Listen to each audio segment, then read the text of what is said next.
বিনিময় নিব না। আল্লাহ রাসূল বলেন বিনিময় ছাড়া আমি তোমার থেকে উট নিব না। জাবির বলেন ইয়া রাসূলুল্লাহ বিনিময় দিবেন তো কত দিবেন? রাসূল বলেন 1 দিরহাম দিলাম। উনি বলেন 1 দিরহামের মান নয় আরো বেশি। সুবহানাল্লাহ। আল্লাহ রাসূল বলেন তবে নাও 2 দিরহাম দিলাম। বলেন ইয়া রাসূলুল্লাহ 2 দিরহামেও হবে না। আল্লাহ রাসূল বাড়তে বাড়তে শেষ পর্যন্ত 40 দিরহাম, 1 উকিয়া 40 দিরহাম দিলেন। জাবির ইবনে আব্দুল্লাহ বলেন ইয়া রাসূলুল্লাহ আমি যে উট বিক্রি করে দিলাম মদিনা পর্যন্ত যাওয়ার ব্যবস্থা আমার কি? রাসূল বলেন মদিনা পর্যন্ত তুমি আমার উটের উপর করেই তুমি যেতে পারবে, অনুমতি দিলাম। সুবহানাল্লাহ। জাবির বলেন মদিনা গেলাম। মদিনা যাওয়ার পরে পরের দিন সকাল বেলা আমি দ্রুত উটটা নিয়ে রাসূল সাল্লাল্লাহু আলাইহি ওয়াসাল্লামের খেদমতে হাজির। জাবির বলেন আমি মসজিদে নববীর দরজার সামনে উটটা বেঁধে রাখলাম। রাসূলুল্লাহ সাল্লাল্লাহু আলাইহি ওয়াসাল্লাম হুজরা মুবারক থেকে যখন বের হলেন, আল্লাহর নবীজি দেখেন একটা উট সম্মুখ পানে বাঁধা। রাসূল প্রশ্ন করেন ওই উটটা কার? সকলেই বললেন জাবির নিয়ে এসেছেন। রাসূল তো জানেন জাবিরের কাছ থেকে উট কিনেছেন। আল্লাহ রাসূল বেলালকে বললেন বেলাল জাবিরের টাকাটা তুমি পরিশোধ করে দাও। জাবির টাকা পরিশোধ করে দিলেন, সাথে বললেন আর একটু পারলে বেশি দিও। সুবহানাল্লাহ। আর একটু পারলে বেশি দিও। হুসনুল কদা, পরিশোধের ক্ষেত্রে উত্তম পন্থায় পরিশোধ করা। আর একটু বাড়ায় দিও।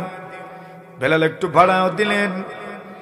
একটু যাওয়ার পরে রাসূল জাবিরকে আবার ডাক দিলেন, শুনে যাও আমি তোমার কাছ থেকে উট কিনেছিলাম, মূল্য পরিশোধ হয়ে গেছে, এইবার আমি ওই উটটাও তোমাকে হাদিয়া দিয়ে দিলাম।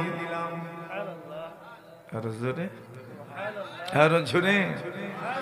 উট হাদিয়া পাইছে। জাবির বলেন আমার তো লাভ আর লাভ। কারণ আছে।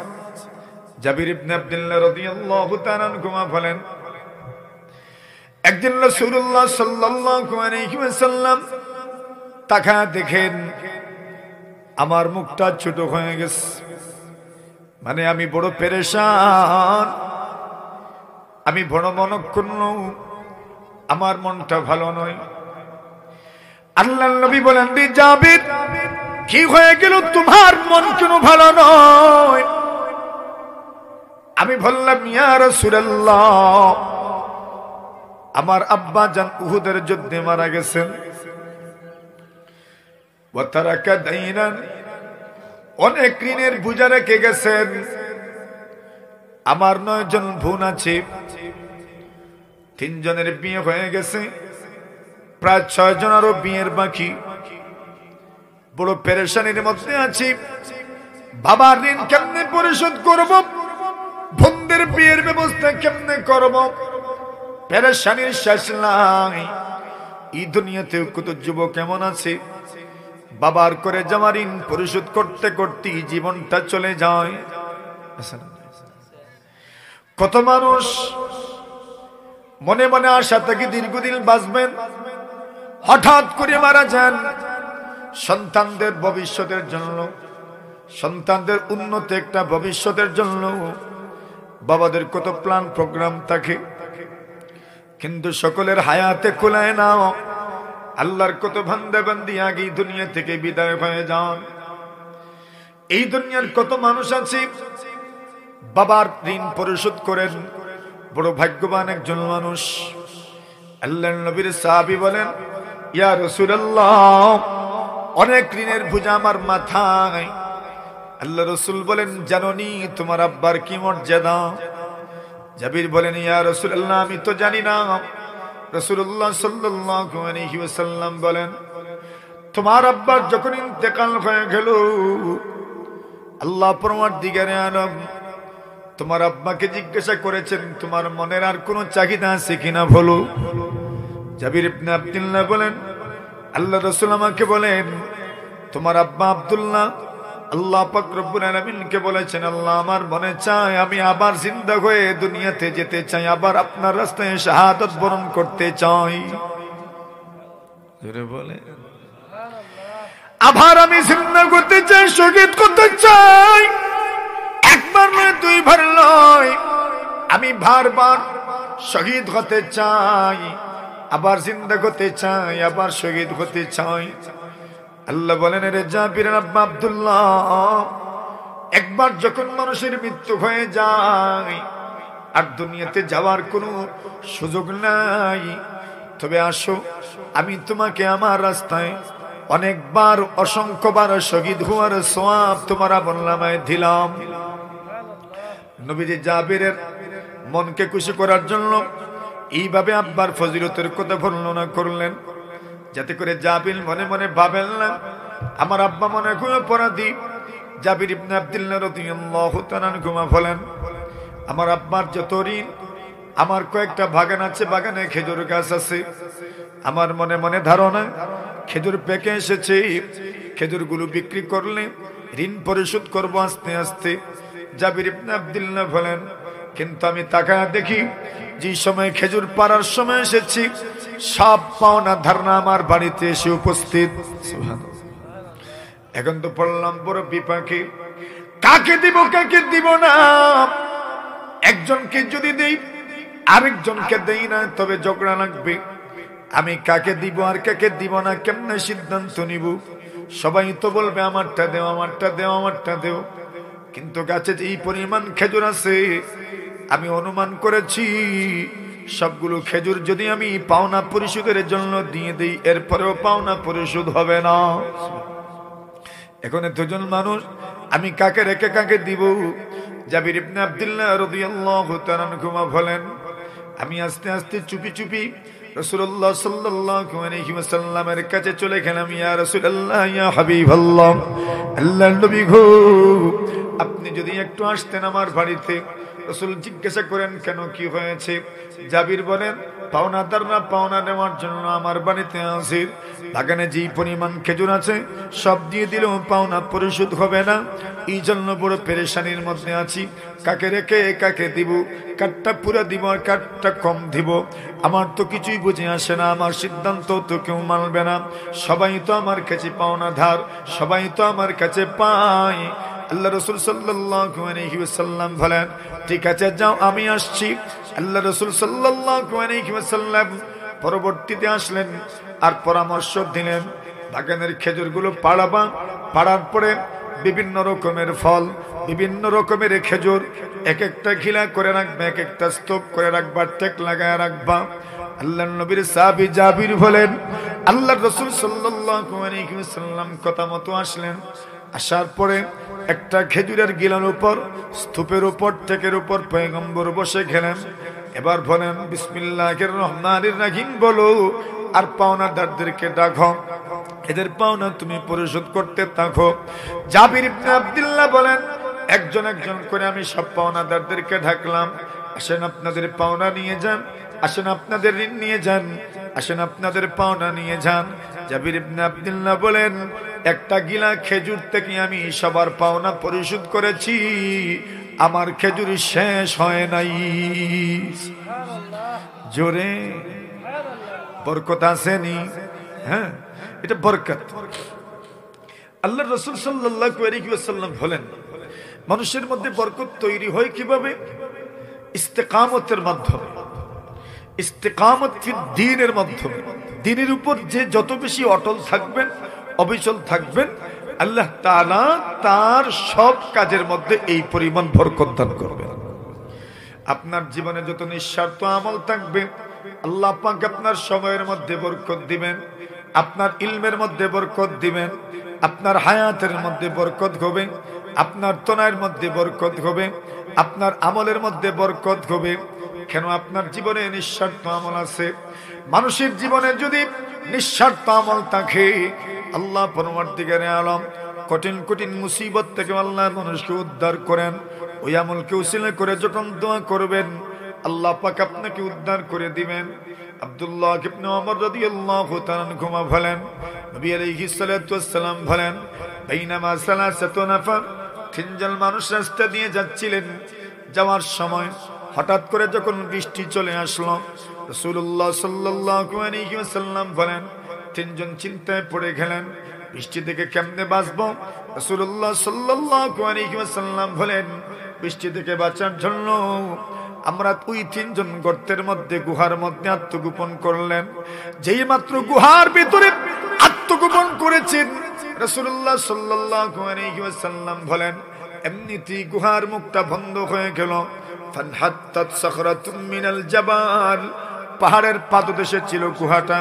ফানহাত্তাত সাখরাতুম মিনাল জাবাল, পাহাড়ের উপর থেকে গড়িয়ে গড়িয়ে একটা বড় পাথর এসে গুহার মুখটা বন্ধ করে দিল। রাসূল সাল্লাল্লাহু আলাইহি ওয়াসাল্লাম বলেন, গুহার মুখটা যখন বন্ধ হয়ে গেল, ওই তিনজন পেরেশানির মধ্যে পড়ে গেলেন। গুহার মুখটা বন্ধ, ভিতরে আলো ঢুকে না, বাতাসও ঢুকে না, কেমনে বাঁচবো, অক্সিজেন কেমনে নিব, ভিতরে আলো নাই, বাতাসও নাই। নবী আলাইহিস সালাতু ওয়াস সালাম বলেন, ওই তিনজন একজন আরেকজনকে বললেন, উনজুরু আমালান আমিলতুমুহা সালিহাতান লিল্লাহ, তোমরা তোমাদের জীবনের এমন কোন আমল খুঁজে নাও যে আমলটা তোমরা একমাত্র আল্লাহ তাআলার সন্তুষ্টির জন্য করেছো। সুবহানাল্লাহ। এমন আমল আসেনি আমরা জীবনে? নাই, কইন না, তালাশ করলে পাইবেন। সুবহানাল্লাহ। মিলবে তালাশ করলে। কোন আমল যেই আমলের কোনো বিনিময় আপনি গ্রহণ করেন নাই? কার নাই? সবারই আছে জীবনে এমন আমল যে আমল একমাত্র আল্লাহকে সন্তুষ্ট করার জন্য করেছেন, দুনিয়ার কোন মানুষকে সন্তুষ্ট করার জন্য করেন নাই। ওই আমলটাই নিঃস্বার্থ আমল। ওই আমলটা যদি আপনি নিঃস্বার্থ ভাবে করেন, ওই নিঃস্বার্থ আমল কি উসিলা করে আল্লাহর কাছে দোয়া করবেন, আল্লাহ আপনার দোয়া কবুল করে নেবেন। তিনজন পরামর্শ করলেন, উনজুরু আমালান আমিলতুমুহা সালিহাতান লিল্লাহ, এমন কোন আমল দেখো যে আমল আল্লাহকে খুশি করার জন্য করেছো, দুনিয়ার কোন মানুষকে খুশি করার জন্য করো নাই। নবী আলাইহিস সালাতু ওয়াস সালাম বলেন, তিনজনের একজন, তিনজন তো একজন আল্লাহর কাছে দোয়া করে, আল্লাহ তিনটা হক আদায়ের উসিলা নিয়ে তিনজন দোয়া করেছেন। মানুষের যত হক আমাদের উপরে আছে, ওই হক যদি আদায় করতে পারেন, ইনশাআল্লাহ ইনশাআল্লাহ আল্লাহ পরমার্দিগারে আলম আপনাকে দুনিয়ার কোনো গাঁটে আটকাবেন না। সুবহানাল্লাহ। যদি মানুষের হক আদায় করেন, কত মানুষের হক আমাদের উপরে আছে। মা বাবার হক আছে, ভাইয়ের হক আছে, বোনের হক আছে, বন্ধু বান্ধবদের হক আছে, ক্লাসমেটদের হক আছে।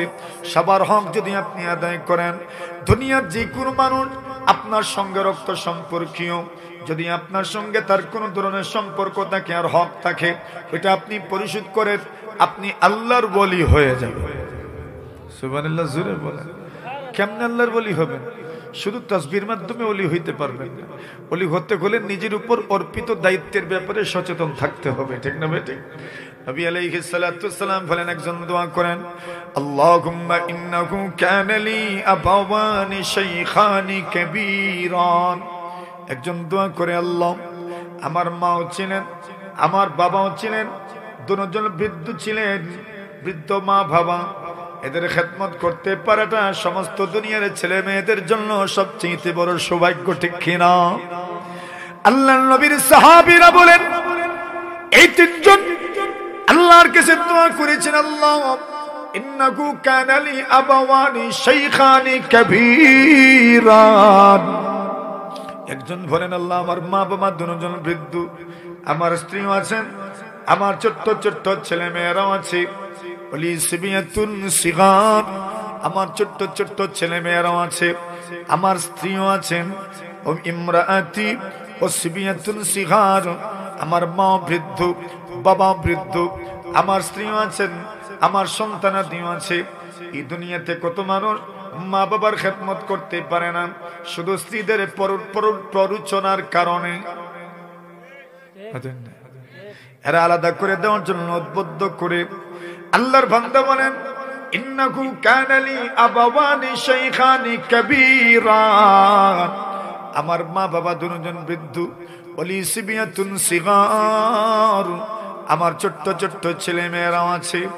আমার আমল ছিল আমি আমার মা বাবার জন্য দুধের গাই কিনছি। আমাদের সমাজে অনেক মানুষ সন্তানের জন্য মা বাবার জন্য দুধের গাই ফেলে। পুরো সৌভাগ্যবান মানুষ। আল্লাহর নবী সাল্লাল্লাহু আলাইহি ওয়াসাল্লাম বলেন, ওই ব্যক্তি আল্লাহকে বলে, আল্লাহ আমি প্রতিদিন আমার উট নিয়ে ছাগল নিয়ে আমি আমার গরু নিয়ে মাঠে যেতাম।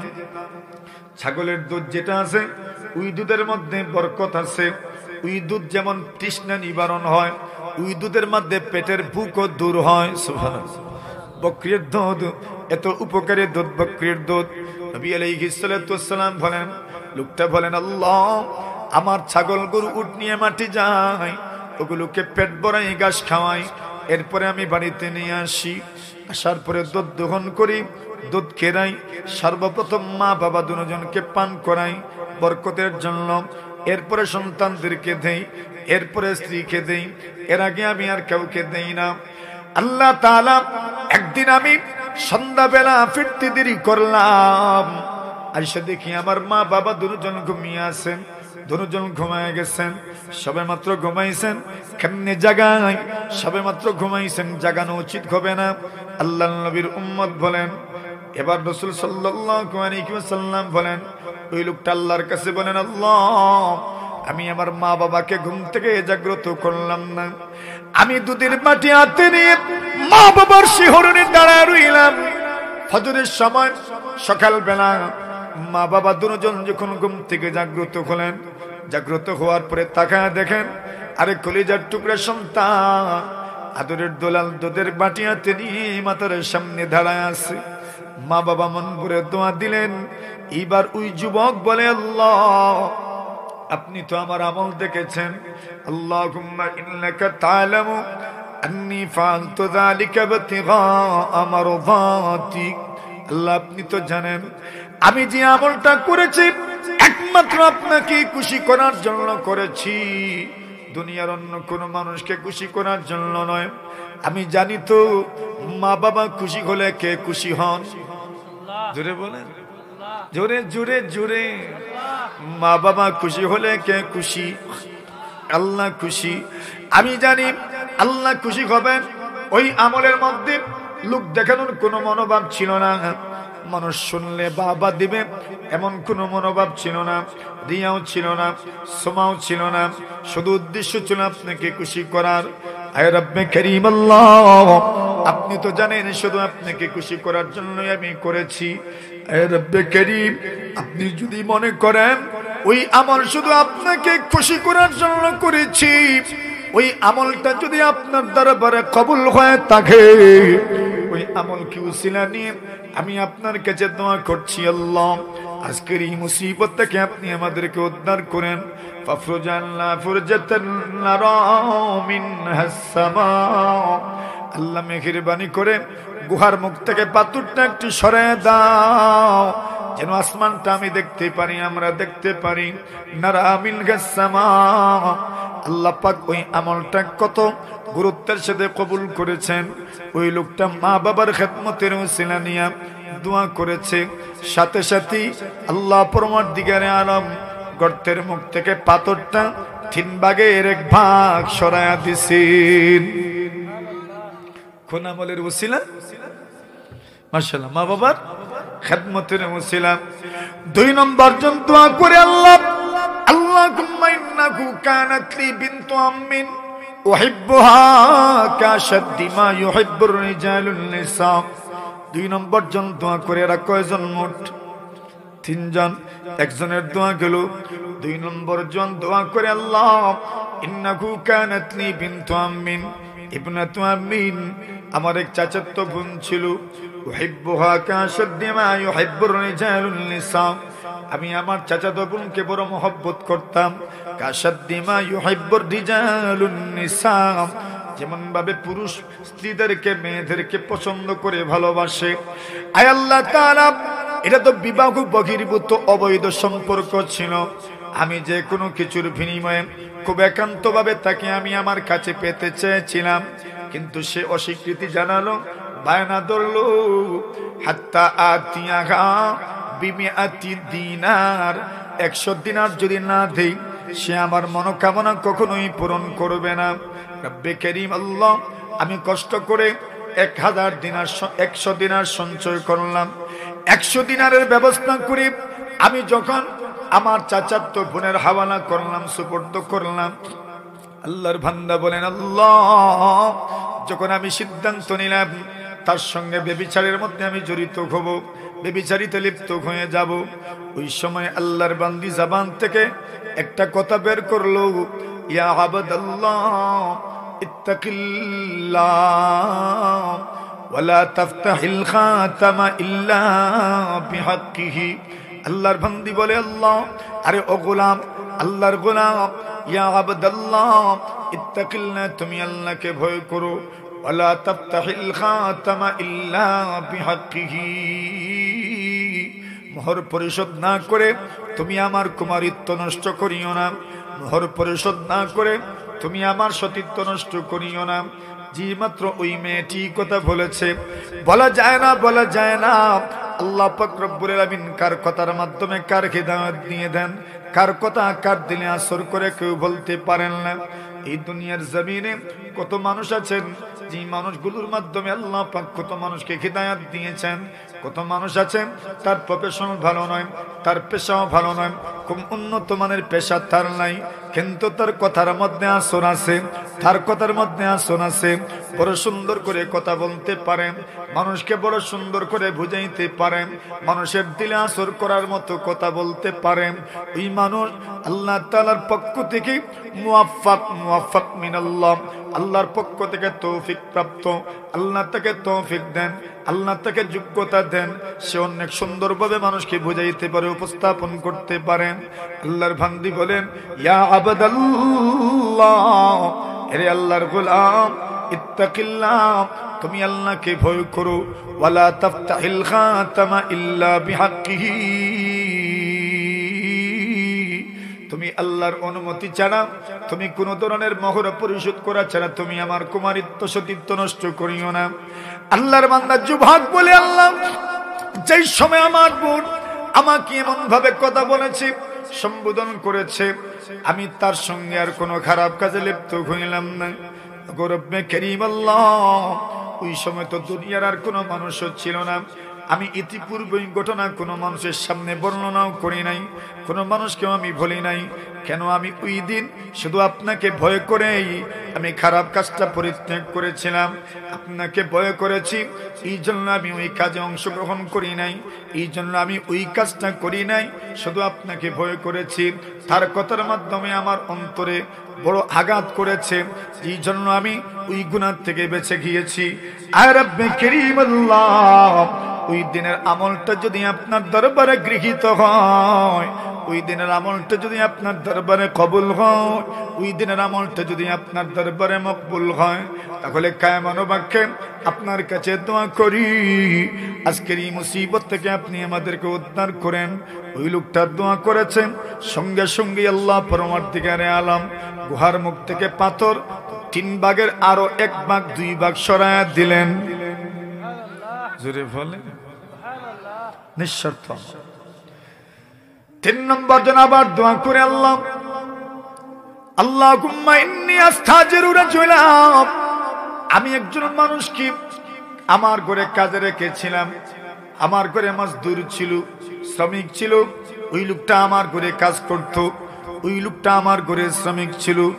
আয় আল্লাহ তাআলা, আমি তার সঙ্গে চুক্তি করেছিলাম বিফারাকি আরুজিন, 1 সের চাউলের বিনিময়ে, অথবা 2 সের চাউলের বিনিময়ে, অথবা আর একটু চাউলের বিনিময়ে, মোটামুটি কিছু চাউলের বিনিময়ে, শস্যের বিনিময়ে, দানার বিনিময়ে, কিছু খাদ্যের বিনিময়ে আমি তাকে আমার ঘরে চাকরিতে নিয়ে এসেছিলাম। আল্লাহর বান্দা বলে, আল্লাহ, ফালাম্মা কাদা আমালা, যখন তার কাজটা সম্পন্ন হয়ে গেল, কাজ সম্পন্ন হয়ে যাওয়ার পরে এইবার ওই লোকটা আর কোনো বিনিময় নিল না, আমাকে বলেছে আমার বিনিময় পরিশোধ করো। আমি তাকে বিনিময় পরিশোধ করতে চাইলাম, কিন্তু লোকটা বিনিময় নিল না, বিনিময়টা নিয়ে যায় নাই, লোকটা বিনিময়টা আমার কাছে রেখে গেলাম। আল্লাহর বান্দা বলেন, আল্লাহ, আমি তো পড়লাম পেরেশানির মধ্যে, যে পরিমাণ বিনিময় আমার কাছে রেখে গেছে, ছড়ে গেছে, ওই বিনিময়টা যদি আরো কয়েক বছর পরে আসে ওইটার কোনো ভ্যালুই থাকবে না, তার আর্থিক কোনো ভ্যালু থাকবে না। এই জন্য আমি তার ওই 1 সের 2 সের 3 সের চাউল, যেটা পরিমাপ আরবের পরিমাপ, আমি ওই খাদ্যগুলো, আমি ওই শস্য দানাগুলো আমি এবার ব্যবসা বাণিজ্য করতে লাগলাম। ব্যবসা বাণিজ্য করতে করতে এই পরিমাণ লাভবান হলাম। আল্লাহর বান্দা বলেন, আমি ওই শস্য দানার থেকে তার কয়েকটা ছাগল বানাইলাম, এরপরে কয়েকটা গরু বানাইলাম, ওইটা বিক্রি করতে করতে কয়েকটা উট বানাইলাম। আল্লাহর বান্দা বলেন, ওই লোকটা যখন আমার কাছ থেকে পাওনা পরিশোধ করার জন্য কয়েক বছর পরে আসলো, এর ভিতরে আমি তার জন্য 1 পাল ছাগল, 1 পাল বকরি, 1 পাল উট বানায় রাখছি। বলেন পরোপকার, দেখেন কি সুন্দরভাবে চিন্তা করেছে, মন মানসিকতা নিয়ে কিভাবে চিন্তা করেছে যে এটা যদি মানে 3-4 বছর পরে আসে তো এটার তো কোনো ভ্যালুই থাকবে না। তাহলে এক কাজ করা দরকার, ওইটা একটু নাড়াছাড়া করার দরকার। আশা তো করা যায় আল্লাহ বরকত দিবেন। এমন বরকত হয়েছে যে 1 পাল উট, 1 পাল গরু, 1 পাল ছাগলের মালিক হয়ে গেছে। শুধু উট গরু আর ছাগলের মালিক হয় নাই, বরং উট গরু ছাগলের রাখালেরও মালিক হয়ে গেছে। এখন কয়েক বছর পরে যখন ওই লোকটা আসলো, আসার পরে বললে, ইয়া আব্দুল্লাহ, আরে আল্লাহর গোলাম, তুমি আমার হক পরিশোধ করো আর আল্লাহকে ভয় করো। সুবহানাল্লাহ। আল্লাহর বান্দা বলে, কি তোমার হক? বলে, আমি তো তোমার ঘরে কাজ করেছিলাম, আমার পারিশ্রমিকটা রয়ে গেছে, ওটা তুমি আমাকে দাও নাই বা আমি নিয়ে যাই নাই। উনি বলেন, আমি তো দেওয়ার জন্য প্রস্তুতি ছিলাম, তুমি না নিয়ে গেলে না। বলে, হ্যাঁ, যেটাই হোক একটা হয়েছে, আপনার কাছেই রয়ে গেছে, ওইটা পরিশোধ করেন। উনি বলেন, ওইটা নিলে আর তোমার কি লাভ হবে? কোনো লাভই তো তোমার হবে না। ঠিক আছে, যাও, তুমি যখন এসেছো তোমার পাওনা পরিশোধ করার জন্য, ওই মাঠে যাও, এখানে উট আছে, ছাগল আছে, গরু আছে, ওই উট গরু ছাগলের পাল গুলো তোমার রাখালো তোমার। আচ্ছা বলেন তো, এমন একটা সুসংবাদ যদি কেউ শুনে তো হার্ট অ্যাটাক করার সম্ভাবনা আছে? মাথুন না আপনারা? আচ্ছা, আমি মাত্র কয়েক কিলো, কয়েক কেজি অথবা কয়েক সের গম, চাউল অথবা যে কোনো শস্য দানা তার কাছে আমার পাওনা ছিল, আর সে আমাকে বলছে উট গরু ছাগলের পালের বুঝি আমি মালিক, রাখালেরও বুঝি আমি মালিক। আল্লাহর বান্দা বলে, তুমি কি আমার সঙ্গে উপহাস করছো? আতাস্তাহজিউ বি, তুমি কি আমার সঙ্গে উপহাস করছো, ঢং করছো, ভেদ্রুপ করছো? লোকটা বলে, না না, আমি উপহাস করছি না, আমি ঢং করছি না, আমি ভেদ্রুপও করছি না, আমি তো বাস তোমার ওই জিনিসটা আমি মোটামুটি ভাবে চেষ্টা করেছি কিভাবে বাড়ানো যায়, যাও সবগুলো বাস্তবেই তোমার। আল্লাহর বান্দা বলে, আমি গেলাম, গিয়ে নিয়ে আসলাম। এবার ওই লোকটা মালিক জি আল্লাহকে বলে, মালিক আপনি তো জানেন ওই দিন আমি যেটা করেছি, ওই দিন থেকে আজ পর্যন্ত আমি যেটা করে আসলাম দুনিয়ার কোনো মানুষকে দেখানোর জন্য নয়, তার সাথে তো আমার এমন কোনো চুক্তিও ছিল না, আমি দায়বদ্ধও ছিলাম না, কিন্তু আমি আমার মন থেকে চেষ্টা করেছি তার যেন ক্ষতি না হয়, অন্যের উপকারের চেষ্টা করেছি, নিঃস্বার্থভাবে করেছি। সে আমাকে কোনো বিনিময় দিবে ওইটা আমার ধারণাতেও ছিল না। আল্লাহ আপনি তো জানেন একমাত্র আপনাকে খুশি করার জন্যই আমি এমন করেছি। মালিক আজকের এই দিনে আপনার সাহায্য বড় দরকার, আজকের এই দিনে আপনার সহযোগিতার বড় প্রয়োজন। মালিক আপনার কাছে কায়মনোবাক্যে দোয়া করছি, আজকের এই কঠিন বিপদ থেকে আপনি আমাদেরকে উদ্ধার করেন। যেই মাত্র এই লোকটা দোয়া করেছে, আল্লাহ পরবর্তীকারে আলম গর্তের মুখ থেকে পাথরটা পুরা পুরা সরাই দিয়েছে। তাহলে কি বোঝা গেল? নিঃস্বার্থ আমল যদি থাকে আপনার জীবনে বরকত আসবে, আপনার আমলের মধ্যে বরকত আসবে। নিঃস্বার্থ আমলের মাধ্যমে আপনার জীবনটা বরকতময় হবে। সুবহানাল্লাহ বলেন। করতে রাজি আছেন ইনশাআল্লাহ? আমি খুব সময় নিব না, এই সময় দেওয়ার সম্ভব মাত্র কয়েক মিনিট আর আছি আমি আপনাদের কাছে। শেষমেশ যে কথাটা বলতে চাই, শেষ কথাটা হচ্ছে আল্লাহ তাআলা আপনার পরিবারকেও বরকতময় বানাবেন, আমাকেও বরকতময় বানাবেন, আপনাকেও বরকতময় বানাবেন। এই দুনিয়াতে সব মানুষের একটা অভাব, সেটা হচ্ছে জীবনে সুখ নাই, শান্তি নাই। আর আমাদের মতো কিছু মানুষের আরেকটা টেনশন আছে, ধন নাই, ধন নাই, সম্পদ নাই। তো আপনার ধন কেমনে হবে? বলছেন আপনার ধন হওয়ার জন্য আমল আছে। সেটা কি বলছেন? আপনি যদি আত্মীয়তার সম্পর্ক জুড়ে রাখেন, আল্লাহ আপনাকে ধনী বানায় দেবেন। এটা কার ওয়াদা? আল্লাহর ওয়াদা। যদি আপনি তাকওয়াওয়ালা হয়ে যান তাহলে আল্লাহ আপনাকে ধনী বানায় দিবেন। যদি আপনি আল্লাহর ইবাদতের জন্য সময় দিতে পারেন আল্লাহ আপনাকে ধনী বানায় দিবেন। আল্লাহর ইবাদতের জন্য কয়জন আছি আমরা সময় দেই? গণলে তো হাত তোলার দরকার নেই, গণলে আর কয়জন গণমু? গণনা তো শেষ হয়ে যাবে খুব দ্রুত। আল্লাহর ইবাদতের জন্য সময় দেওয়ার মতো কয়জন মানুষ আছি আমরা? নাই। অথচ আল্লাহর ইবাদতের জন্য সময় দেওয়ার দরকার কিনা বলে? দরকার, দিতেই হবে আল্লাহর ইবাদতের জন্য সময়। কেন?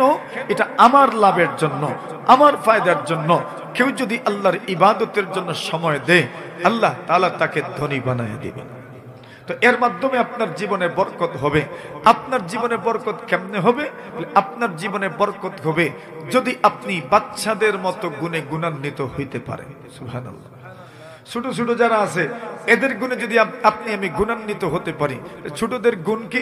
বলে ছোটদের গুণের একটা গুণ হইল এরা যখন ঝগড়া করে দেখবেন এরপরে মধ্যখানের কোনো সালিশ লাগে না, এরা এমনি এমনি মিলে যায়। ছোট ছোট হুরুতেনতে যখন ঝগড়া লাগে এরপরে মিলানির জন্য সালিশ লাগে নিয়া মাথুন না, এমনি এমনি শেষ। কইব তুমি আমারে গালি মারো, এটা কি মারতাম না, সমাধান হয়ে গেছে। বলছেন এই গুণটা যদি বড়দের মধ্যে থাকে তাহলে জীবনে বরকত হবে, সমাজ সুন্দর হবে। এজন্য বলছেন ছোটদের গুণে গুণান্বিত হও। ছোটরা বড়দের গুণে গুণান্বিত হবে, কিন্তু বড়দেরকেও ছোট বয়সে যে গুণ ছিল আমার মধ্যে আপনার মধ্যে ওটা যদি ফিরে নিয়ে আসা যায় তাহলে আপনার জীবনে বরকত হবে। ছোটদের 2 নম্বর অভ্যাস হলো এরা দেখবেন একসাথে একত্রিত হয়ে খাবার খায়। আমার বাড়িতে আপনার বাড়িতে ছোট যারা আছে, ফিচ্ছি বাহিনী যারা, বি টিম যারা আছে, এরা একসাথে বসেই খাবার খায়, ঠিক না? কেন? একসাথে বসে খাবার খাওয়ার মধ্যে একটা বরকত আছে না নাই? এজন্য আপনি একসাথে বসে খাবার খাইবেন। যারাই আছেন করে মনে করেন মোটামুটি, যারা আসেন আর কি ডাকলে, এত বেশি ডাকাও যাইত না, মোটামুটি ঢাকলে যারা আসে এদেরকে নিয়ে একসাথে খাবার খাইবেন। ছোটদের এই গুণটা যদি আমাদের মধ্যে পাওয়া যায় তাহলে আমার আপনার জীবনের মধ্যে বরকত আসবে। 3 নম্বর ছোটদের আরেকটা গুণ হইল এদের রিজেক নিয়ে কোনো টেনশন নেই। না আছে আপনার ঘরের ছোট যারা আছে এটাকে জীবনে কোনোদিন চিন্তা করে আমার বাবার ফেকাটে টাকা আসেনি না নাই, চিন্তা জীবনেও করে না। মানে এরা জানে বাস টাইম মতো খাবার পাইলেই হইল আমাদের, আর কোনো টেনশন এদের নাই। বলছেন এই তাওয়াক্কুল, বিশ্বাস আর ভরসা যদি আল্লাহর উপর আপনার থাকে, ছোটদেরকে আল্লাহ যেমন রিজেক দান করেন আল্লাহ আপনাকে আমাকেও রিজেক দান করেন। ভরসা কার উপর থাকতে হবে? ওই এদের যেমন কোনো টেনশন নাই, কালকে খাইবো কি এই টেনশনও তাদের নাই, একটু পরে খাইবো কি এই টেনশনও নাই। আপনি যদি ব্যাগ ভরে মজাও বাড়িতে লইয়া যান সব একসাথে শেষ করে দিতে হইব, ঠিক না বেটি? পরে খাইবো কি ওইটা তাদের টেনশন নাই, কারণ তার জানা আছে দিবেন কে। আল্লাহ আব্বার ফেকেটে দিবেন আর আব্বা বাড়িতে নিয়ে আসবেন।